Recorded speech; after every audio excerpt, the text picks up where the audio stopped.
দুর্গাপুরের ৩৫ নম্বর ওয়ার্ডের গোপাল মাঠের বাজারে এবং গোপাল মাঠ মোড় এলাকায় দীর্ঘদিন ধরে বন্ধ পড়ে থাকা নগর নিগমের একটি জনসাধারণের শৌচালয় এবং শিশু উদ্যান আজ পুনরায় খুলে দেওয়া হয়।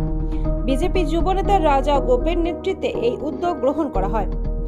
এদিন স্থানীয় বাসিন্দাদের দাবি, জনসাধারণের ব্যবহারের জন্য নির্মিত এই পরিকাঠামোগুলি দীর্ঘদিন ধরে বন্ধ রাখা হয়েছিল। তাদের অভিযোগ, এলাকার কিছু তৃণমূল নেতা এগুলিকে নিজেদের সম্পত্তির মতো ব্যবহার করতেন এবং সাধারণ মানুষের প্রবেশাধিকার সীমিত করে রেখেছিলেন। সেই কারণেই এলাকার বাসিন্দাদের স্বার্থে ও জনসাধারণের ব্যবহারের জন্য শৌচালয় ও শিশু উদ্যানটি পুনরায় খুলে দেওয়া হয়েছে বলে জানান তারা। রাজা গো বলেন, জনসাধারণের টাকায় তৈরি পরিকাঠামো সাধারণ মানুষের জন্যই দীর্ঘদিন ধরে বন্ধ থাকার ফলে এলাকার বাসিন্দারা অসুবিধার সম্মুখীন হচ্ছিলেন। তাই আজ জনস্বার্থে এগুলি খুলে দেওয়ার উদ্যোগ নেওয়া হয়েছে। আমাদের এই যে এখানে সামনে ঘর, সামনে সব প্রতিদিন প্রচুর লোক এসে আমাদের দুয়ারের সামনে পেচ্ছাপ করে দিয়ে চলে যাচ্ছে, দুর্গন্ধে থাকতে পারছে না। আর এইটা তো আমাদের ওপেন হওয়ার থেকেই বন্ধ, ওপেন হওয়ার থেকে করা হয় না। এখানে কন্ট্রাক্টর লেবারদেরকে ভাড়া দেওয়া হতো।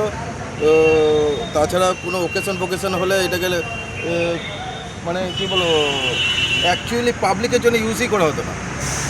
বাইরের কন্ট্রাক্টর হলে অ্যাকচুয়ালি এটাকে পে হিসেবে ইউজ করতে হতো, আর কোনো কিছু কথা নয়। আর পুরোটাই করতে বিলেসের মনে বলছি, এই যে আজকে তামলা, দুপজুড়িয়া এই এলাকা সহ বহু মানুষ গোপাল মাঠে বাজার করতে আসেন। এবার গোপাল মাঠ এলাকার মধ্যে, বিস্তীর্ণ এলাকার মধ্যে যারা বাজার করতে আসেন, তারপরেও তারা যদি বাথরুম বা শৌচালয় পায়, তখন তারা অসুবিধার মধ্যে পড়েন এবং দোকানদাররা অসুবিধার মধ্যে পড়ছে। দোকানদাররা এই গ্রামেরই সন্তান, গ্রামেরই ছেলে। তো দীর্ঘদিনভাবে তৃণমূল অন্যায়ভাবে সেগুলো বন্ধ করে রেখেছিল। ডিএমসির কোনো পরিষ্কার পরিচ্ছন্ন করেনি। এই ডিএমসি সাফাই কর্মীরা তৃণমূলের নেতাদের বাড়িতে গিয়ে পথে সাফাই করতো, কিন্তু বাথরুম পরিষ্কার করার জন্য এই পরিচালনার যে বোর্ড, তাদের কোনো আমরা স্বইচ্ছা আমরা দেখতে পাইনি। তা আজকে সেখানেও আমরা তালাটা খুললাম, তালাটা খুলে পরে আমরা নিজেরা পরিষ্কার করলাম।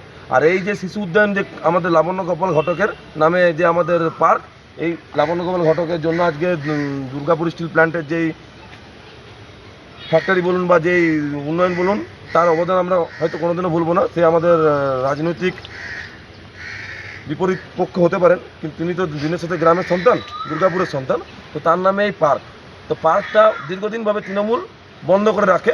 আমাদের বাচ্চা ছেলেরা যাদের বাড়িতে বিজেপি করে, যাদের বাড়ির লোক অন্য রাজনৈতিক দল করেন, সিপিএম করেন, কংগ্রেস করেন, তাদের ছেলে মেয়েদেরকে এখানে ঢুকতে দিত না, বা তাদেরকে এখানে টন্টিং করতো। এখানকার যারা এই পার্কটা তৃণমূলের যে নেতৃত্ব রয়েছে, চেয়ার নিয়ে বসে পদে থাকতো। কিন্তু দুর্ভাগ্য বিষয়, আজকে প্রায় 6 মাস 7 মাস হলো তৃণমূলের যারা আছে তাদের লোকরাই বলছে তাদের বাচ্চারাও খেলতে আসতে পারছে না। আমরা বলেছি এখানে কেউ তৃণমূল নেই, এখানে কেউ বিজেপি নেই, এখানে কেউ সিপিএম নেই, এখানে কেউ কংগ্রেস নেই। আমরা সবাই গোপাল মাঠের সন্তান। আর যেই সকল আমাদের টিনেজারের নিচে যারা বাচ্চারা আছে, এই পার্কে আসবে, খেলবে, এখানে খেলাধুলো করবে, তাদের শৈশবকাল কাটাবে।